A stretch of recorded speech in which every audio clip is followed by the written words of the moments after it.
नाइटों पे जाने वाली लड़कियां आर्मी के बारे में ऐसे अल्फाज अगर बोलेंगी तो आप उनकी बातों पे यकीन कर लेंगे। तो ये तो बाजारों के आए हुए लोग हैं, आप इनके कंपैरिजन कर रहे हैं कि ये फौज को आके नोचेंगे और उनका गिरबान पकड़ेंगे। हम आज तक कौम बन ही नहीं पाए। हम एक हजूम हैं, हम एक रेवड़ हैं।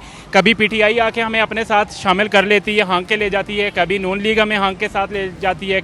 मैं तो कहता हूँ ऐसे लोगों पे और ऐसी स्टेटमेंट पे थू।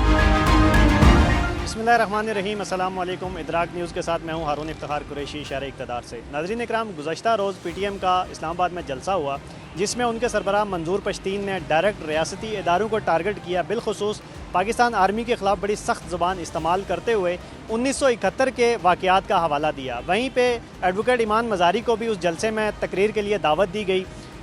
ईमान मज़ारी ने भी अपनी तकरीर में रियासती अदारों को टारगेट किया, बिलखुसूस आर्मी को टारगेट किया और आवाम को इस चीज़ पे उकसाया, जिसे हम ये कह सकते हैं कि आवाम को बगावत पे उकसाया। आज हम लोगों से बात करेंगे और जानने की कोशिश करेंगे कि एक आम पाकिस्तानी, एक आम शहरी इस सारे वाक़े को, इन सारी तकारीर को, इस सारे जो प्रोपेगेंडा है, इसको कैसे देखते हैं। सर, अभी रिसेंटली 9 मई का वाक़या आपके सामने ही है। हमने अपने मुल्क की ईंट के साथ ईंट बजा दी। हम वो गद्दार कौम हैं कि हम अपनी ईंट के साथ ईंट बजा देते हैं। कभी फ्रांस के वाक़े को लेकर, कभी स्वीडन में कुरान की बेरुमती को लेकर, कभी इंडिया में जम्मू कश्मीर में होने वाले मुसलमानों के मुजालिम को। हम आज तक कौम बन ही नहीं पाए। हम एक हजूम हैं, हम एक रेवड़ हैं। कभी पीटीआई आके हमें अपने साथ शामिल कर लेती है, हाँक के ले जाती है, कभी नून लीग हमें हाँक के साथ ले जाती है, कभी पीडीएम का टोला हमें साथ ले जाता है, कभी पीपल पार्टी हमें हाँक लेती है। हम आज तक अपने नहीं हो पाए, हम किसी के क्या होंगे। जहाँ तक आपने बात की ईमान मज़ारी की, ऐसी गंदी वजारतों के आए हुए सामने लोग अगर फ़ौज पर भौंकेंगे तो आप ख़ुद सोचें कि उस कौम का टेस्ट कैसा होगा। मुजरे करने वाली लड़कियाँ या नाइटों पे जाने वाली लड़कियाँ आर्मी के बारे में ऐसे अल्फाज अगर बोलेंगी तो आप उनकी बातों पे यकीन कर लेंगे। और इनको मैं तो कंडेम करता हूँ, ऐसे वाक़यात को और ऐसी स्टेटमेंट्स को। और जो आप मंजूर पश्तीन की बात करते हैं, ये वो लोग हैं कि ये अपने घरों की रखवाली नहीं कर पाए। इनकी औरतें और इनकी बेटियां ये कहते हैं हम बुरके पहनाते हैं, बुरके की आड़ में क्या कुछ होता है वो आपको पता नहीं है। आर्मी है तो आपकी बहारें हैं। आज आप यहाँ पे सेफ खड़े इंटरव्यू ले रहे हैं और मैं सेफ खड़ा होकर इंटरव्यू दे रहा हूँ। जिन मुल्कों की नहीं है फ़ौज, सोमालिया की हालत आप देख लें, श्रीलंका का हाल आप देख लें, आप जम्मू कश्मीर में देख लें कि हम कह रहे हैं जी वहाँ पे ये हो रहा है, वो हो रहा है। अगर वो लोग आज आज़ाद होते तो मेरे ख्याल में इतने मुजालिम ना होते। आपकी मुल्क में जो इतनी शांति है, आपके मुल्क में जो इतनी इस्तकामती आपको नज़र आ रही है, इसके पीछे वर्दी है। अगर आज वर्दी हट जाए ना तो यकीन माने पहले तो हिंदुस्तान ही आपको नोच के खा जाएगा, उसके बाद जो बाकी कंट्री हैं वो भी आपका जीना मुहाल करके रख देंगे। तो ये तो बाजारों के आए हुए लोग हैं, आप इनके कंपैरिजन कर रहे हैं कि ये फ़ौज को आके नोचेंगे और उनका गिरबान पकड़ेंगे। मैं तो कहता हूँ ऐसे लोगों पे और ऐसी स्टेटमेंट पे थू। देखें, ये असल में ना हमारा कसूर है, हमारी जो परवरिश है वो इसी तरह से चढ़ी है ऊपर। मैंने अपने दौर में एक जमात देखी थी कि उसमें उनके लीडर फरमाया करते थे कि जो आर्मी चीफ़ होता है वो कौम का एक बाप होता है।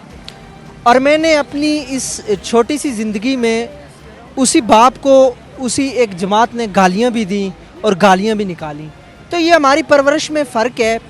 और आप देख सकते हैं कि सैलाब हो, हालात नाजुक हों या फिर ज़लज़ले हों, तो इसमें आपको आर्मी का जवान कम अज़ कम और कोई ना आर्मी का जवान आपको मिलेगा। और आप इधर इस्लामाबाद या दारुल खिलाफे में आके लोगों को भड़काएं और तरह तरह की बातें करें एक आर्मी चीफ़ के बारे में, ये गलत है। और इससे भारत और दीगर ममालिक फ़ायदा उठाते हैं, इस चीज़ को बहुत ज़्यादा कैच करते हैं। मंजूर पश्तीन की जो मूवमेंट है उसका जो आप रिएक्शन कल आपने देखा, और इसी तरीके से जो ईमान मज़ारी ने कल जो बात की, उन्होंने डायरेक्ट जो इदारों को टारगेट किया और इदारों को उनकी जो अंदर की खामियां हैं उनको हाईलाइट करने की कोशिश की है। और बार बार उनको ये एक समझ लें कि उनके लिए एक वो धचका है, वो उनके लिए एक निशानियां हैं कि वो अपनी किबला, अपनी सिमत जो है वो दुरुस्त कर लें। क्योंकि जो रियासत होती है वो रियासत माँ की बराबर होती है, माँ की जैसी होती है। अब अगर आप अल्फाज पे जाएँ तो ये एक सख्त अल्फाज ज़रूर हैं, लेकिन ये जब बार बार एक चीज़ को सुनाने की कोशिश की जा रही है और आगे से जो रिएक्शन है, कभी उनको दहशतगर्द बना दिया जा रहा है, कभी उनको उनकी नहीं सुनी जा रही, तो ये देखेंगे कि ये जो उन्होंने बात की है ये कुछ लोगों को लेकर निकल भी सकते हैं और फिर ये कुछ लोग फिर काफिला बनता है और फिर कारवान बनता है। मुझे एक चीज़ ये समझ नहीं आ रही कि ایک طرف تو آپ کی ایک جو پارٹی ہے وہ کوئی بات کرے تو وہ اس پہ اتنا زیادہ اگریشن، اور دوسری طرف وہ آ کے آپ کے کیپٹل میں آ کے آپ کا جو ادارے ہیں ان کے خلاف وہ اتنے کھل کے بات کر رہے ہیں. تو یہ کوئی ایک چیز سمجھ نہیں آ رہی.